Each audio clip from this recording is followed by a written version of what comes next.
হুম 1 নম্বর বিচার, তুমি ইদানিং খুব দুষ্টামি করো, শুনছ? হুম আর 2 নাম্বার, তুমি কারো কথা শোনো না, বুঝছো? 3 নাম্বার, তুমি ইদানিং খাওয়া নিয়েও খুব ডিস্টার্ব করো, খাইতে চাও না।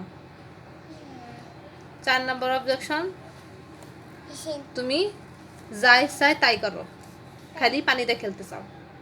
তোমাকে কি করা উচিত? কি করা উচিত বলো, কি করা উচিত? কি কি কি পানিশ দিব তোমাকে? কি দিব? কি পানিশ দিব? বকা দিব? বকা দিব? বকা দে, মার দে, আর করবা? ওকে, শিওর?